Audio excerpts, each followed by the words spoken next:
세월이 많이 흘렸습니다. 1기부터 6기까지 참 제자반 할 때에 아프지도 말고 우리 죽지도 말자 하면서 어쩔 때는 2년, 어떨 때는 3년 동안 비가 오나 바람이 부나 열심히 인내를 가지고 공부했던 귀한 분들, 다 서리 집사 때 하신 분들인데 장로님 되시고 또 안순희 집사님 되시고 권사님 되시고 그렇습니다.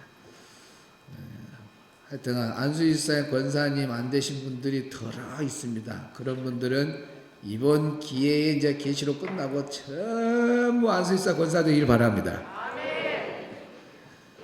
내일도 제자반 또 기수들 기대가 됩니다. 자, 오늘 말씀 계시록 4장 7절입니다. 계시록 4장 7절 시작. 그 첫째 생물은 사자 같고 그 둘째 생물은 송아지 같고 그 셋째 생물은 얼굴이 사람 같고 그 넷째 생물은 날아가는 독수리 같은데. 아멘. 어제 새벽 말씀 1분 요약 듣겠습니다. 핵심만 빠르게 짚어드리는 1분 집중 요약. 오늘은 어제 새벽 요한계시록 166강의 세 가지 중심 주제를 다뤄보겠습니다. 자, 요한계시록 4장을 보면 하나님의 보좌 주위에 네 생물이 등장하는데요. 그중 두 번째 생물인 송아지가 오늘날 바쁜 우리에게 과연 어떤 삶의 자세를 가르쳐주는지 바로 살펴볼게요. 첫째, 바로 희생입니다. 고대 사회에서 송아지는 가장 귀한 제물이잖아요. 그러니까 단순히 주일에만 예배를 드리고 끝나는 게 아니라 피곤한 월요일 출근길이나 직장 동료와 나누는 평범한 대화처럼 여러분의 일상 전체가 제단 위에 올려지는 생생한 제물이 되어야 한다는 뜻이죠. 둘째, 섬김입니다. 내 고집대로 삶을 개척하는 게 아니라 꽃비를 쥔 주인의 손길에 방향을 완전히 맡기는 농경지의 소를 한번 상상해 보세요. 내 뜻이 아닌 철저하게 주인의 뜻에 순종하는 태도, 바로 그겁니다. 마지막 셋째, 헌신과 인내입니다. 사실 이런 순종의 길에 들어섰다고 해도 막상 고난이 닥치면 중간에 확 포기하고 싶어지기 마련이잖아요. 그래서 기분에 따라 변덕 부리지 않고 끝까지 버티는 게 중요합니다. 낯선 아프리카 선교지에서 마지막 숨을 거둘 때까지 무릎 꿇고 기도했던 데이비드 리빙스턴처럼 끝까지 자리를 지켜내는 끈기만이 진짜 헌신을 완성한다는 거죠. 요약하자면 요한계시록의 이 송아지는 매일 일상을 드리는 희생, 주인의 뜻에 온전히 맡기는 섬김, 그리고 끝까지 포기하지 않는 인내를 우리에게 묻고 있습니다. 거센 비바람이 앞길을 막아도 묵묵히 밭을 가는 소처럼 오늘 여러분의 평범하고 바쁜 하루도 흔들림 없이 굳건한 사명의 길이 되기를 응원합니다. 아멘. 자, 167강 오늘 본문만 보겠습니다. 빨간 글씨만 읽겠습니다. 오늘 읽었던 말씀 집중해서 한번 더 듣겠습니다. 그 첫째 생물은 사자 같고 그 둘째 생물은 송아지 같고 그 셋째 생물은 얼굴이 사람 같고 그 넷째 생물은 날아가는 독수리 같은데. 아멘. 빨간 글씨만 읽겠습니다. 시작. 그 셋째 생물은 얼굴이 사람 같고, 얼굴이란 말이 프로소폰, 얼굴, 인격 그런 뜻입니다. 사람이란 말은 안드로프, 인간. 직역 있습니다. 시작. 그리고 그 세 번째 생물은 사람의 얼굴을 가지고 있는 모습이다. 자, 이제 오늘 세 번째 생물, 얼굴이 사람 같고, 얼굴이 사람 같고. 그래서 사람의 얼굴은 단순한 외형이 아니라 인격, 지혜, 관계성을 의미한다. 인격, 지혜, 관계성을 의미한다. 얼굴, 프로소폰. 우리는 얼굴 그럴 때 얼굴만 우리는 생각한다. 원문에 보면 인격, 얼굴은 인격이다. 사람 같고, 사람, 인간, 안드로프 원문은 그렇게 해석하고 있죠.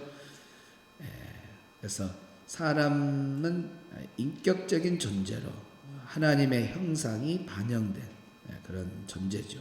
이마고 데이, 라틴어로 이마고 데이, 하나님의 형상 뜻이 있습니다. 자, 얼굴이 사람 같다고 할 때 영적인 의미, 첫째는 인격 신앙을 말합니다. 인격 신앙을 갖추라.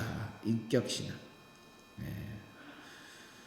그래서 얼굴이라고 하는 말이 프로소폰, 얼굴의 뜻도 있지만 인격의 뜻이 있다라고 할 때 우리가 하나님께 가까이 나가는 사람은 하나님의 보좌 주위에 있는 내 생멸 중 하나, 얼굴이 사람 같았다 그랬잖아요. 얼굴이 사람 같았다. 그래서 오직 사람만 인격적 존재라는 것입니다. 골로새서 3장 10절에 창조하신 자의 형상을 쫓아, 이마고 데이 라틴어로 하나님의 형상을 쫓아. 창세기 1장 26절에는 하나님께서 말씀하시죠. 우리의 형상을 따라 우리의 모양대로 사람을 만들자. 그래서 사람만 인격체로 만들어진 거죠. 그래서 오늘 우리 신앙생활이 하나님의 형상이 파괴된 우리 인간들이 하나님의 형상을 회복해가는, 그래서 하나님이 주신 바른 인격체로 회복하는 것이 참 중요합니다. 그래서 신앙이 뭐냐? 바로 인격의 변화다. 따라합시다. 신앙은 인격의 변화다. 성경에 보면 가이오라는 사람이 나오는데 사도 요한으로부터 그것도 그냥 3번이나 내가 너를 사랑한다는 고백을 받죠. 그때에 사랑한다라는 고백 속에는 인격의 변화를 보고 놀래서 너는 그런 인격적인 사람이면 하나님이 복 주고도 남겠다. 그래서 사랑하는 자여 내 영혼이 잘되는 같이. 그래서 영혼을 먼저 말하고 있잖아요. 내 영혼이 잘된 같이 범사가 잘되고 강건하기를 원한다라고 사도 요한이 가이오를 향해서 축복하는 내용이 바로 그 내용입니다. 그때 그 축복은 인격 변화예요.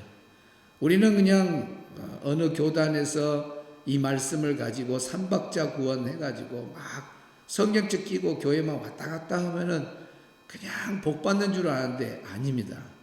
인격의 변화가 일어나야 돼. 정말 예수님을 믿고 하나님을 믿는 사람은 인격 변화가 그렇게 중요합니다. 가이오는 사도 요한 그 앞에서뿐만 아니라 멀리 이사 가가지고도 변함없이 그 신앙의 인격의 아름다움을 갖추고 있으니까 가이오를 만난 사람마다 사도 요한한테 오면 사도 요한 목사님, 와, 그 가이오란 사람이 보통 사람이 아니대요. 막 하면서 진리 안에서 살아가는 아름다운 모습들, 그때 복음 전하면서 나그네들이 많았는데 그 나그네들을 잘 대접하는 거, 그것이 하루 이틀도 아니고 끊임없이 그 집에 찾아가서 그렇게 방문자가 많은데도 웃음으로 기쁨으로 늘 그들을 영접하는 그런 모습, 그의 인격의 바른 변화다 그 말이죠. 그 소식을 들은 가이오의 소식을 들은 사도 요한이 가만히 있을 수가 없어요. 사랑한다, 사랑한다, 사랑한다. 네 인격의 그 아름다운 모습처럼 살아가는 그 모습에 하나님이 너에게 범사의 복을 주고 네가 강건하기를 바란다고 사도 요한이 간절하게 축복하는 내용이 바로 그 말씀이에요. 그러니까 인격 변화가 우리 신앙생활에 너무너무 중요한 거예요. 예수님 믿고 말투와 삶이 달라지지 않고 그대로 있다면 문제가 있는 거죠. 예수 믿는 사람은 반드시 인격의 변화가 와야 됩니다. 하나님께 가까이 나가는 사람은 인격의 신앙을 갖춰야 돼요. 바른 인격, 변화된 인격. 하루에 욕을 100번을 했다. 그런데 예수 믿어도 매일 100번 욕을 한다. 그러면 변화가 안 된 거죠. 그런데 예수 딱 믿더니 세상에 하루에 욕을 50번밖에 안 해요. 그러면 변화됐어요, 안 변화됐어요? 절반 이상이 엄청나게 변화됐죠. 그러다가 하루에 욕을 10번만 하는 거예요. 10번만 해요. 그러다가 이제 욕도 안 하고 가끔씩 잊어버리려면 한두 번씩 하고 안 하고, 그리고 좋은 말만 하고 은혜로운 말만 하고, 이렇게 변화될 때 사람들이 저 사람이 예수 믿더니 사람이 하나님을 닮아가네, 예수님 닮아가네, 변화된 거예요. 그 인격의 변화. 술을 하루에 막 한 말씩 먹어요. 한 말씩 먹어요. 네. 술이 사람을 먹어버리게. 나중에는 한 말씩 먹어요. 예수 믿고도 계속 술을 한 말씩 먹고 다닌다. 그건 변화가 안 된 거죠. 말과 행동이 바뀌어져야 돼요. 확실히. 그런데 예수 딱 믿더니 대병 2병만 먹는 거예요. 아니 세상에 한 말을 먹던 사람이 예수 믿더니 대병 2병만 먹어. 나중에는 한 병도 안 먹어. 나중에는 성령의 술에 취해가지고 그냥 완전히 사람이 딴 사람이 되는 거예요. 막 교회만 살고 맨날 주막만 가던 사람이 아니요, 이제는 교회만 찾아 나오는.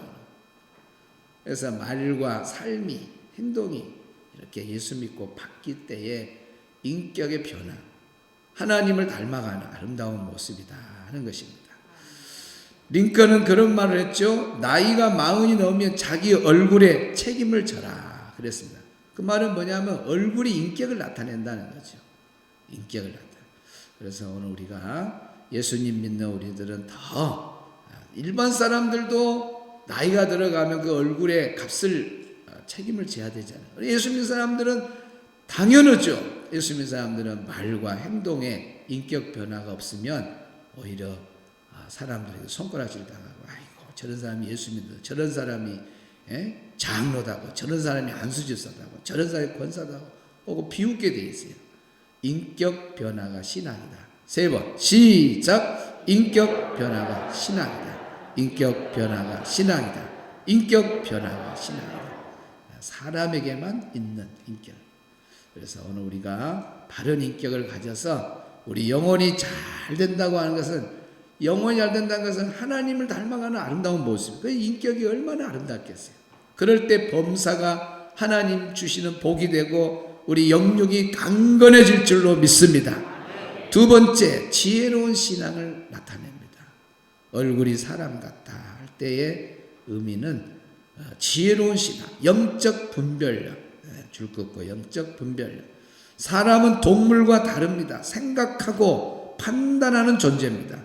보좌 옆에 있는 내 생물은 하나님의 일을 어리석게 하는 것이 아니라 분별력 있게 하나님의 일을 지혜롭게 하는 사람, 지혜롭게 하는 존재들이에요.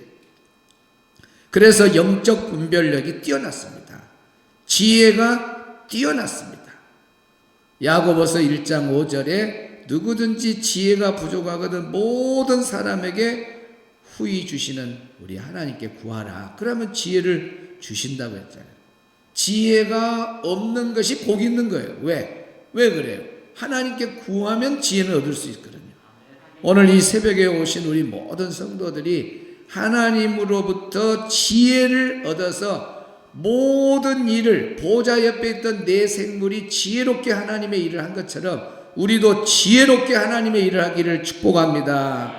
지혜롭게 정말 분별력을 가지고 바르게 어떤 일을 맡았든지 그 일을 지혜롭게 모든 분야에서 교사는 교사, 찬양대는 찬양대 자기 주어진 그 자리에서 부딪히지 아니하고 지혜롭게 같은 일을 해도 항상 지혜롭게. 그래서 우리 봉사자들은 하나님 주시는 힘 달라고 해야 되고 하나님 주신 지혜를 가지고 일해야 돼요. 하나님 지혜 주세요. 시작. 하나님 지혜 주세요. 지혜가 있어야 돼. 그러는 사람들이 아이고 저 사람들이 저렇게 맨날 저렇게 부딪힌다고. 지혜가 없으니까 그래. 지혜가 말하는 지혜, 일하는 지혜, 순간순간 판단하는 거 다 어디서 와요? 지혜에서 오는 거예요. 지혜. 하나님 이 새벽에 지혜 주세요 하고 기도할 때 하나님이 지혜를 부어주실 믿습니다. 신앙생활하는 지혜, 사람과 관계의 지혜, 직장생활의 지혜, 자녀 키우는 지혜, 모든 지혜의 원천은 우리 하나님이십니다. 그래서 지혜가 충만해서 내 생물이 사람 같은 얼굴을 가진 내 생물에 그 하나님의 일을 하는 그 내 생물이 지혜롭게 하나님의 일을 잘했다는 거예요. 오늘 우리도 하나님의 일을 할 때 정말 내 생물처럼 지혜롭게 일하는 귀한 성도들이 다 되시기를 축복합니다. 세 번째, 관계적 존재를 말합니다. 관계적 존재. 사람만 유일한 관계적 존재입니다. 그렇죠? 먼저 하나님과 나 관계죠. 그리고 또 나와 이웃 관계입니다. 십자가의 신앙이라는 것은 수직 하나님과 나, 수평 나와 이웃. 마태복음 22장 37절로 39절에 보면 우리 예수님이 두 계명을 이야기하죠. 첫째 계명은 뭐요? 하나님을 사랑하라.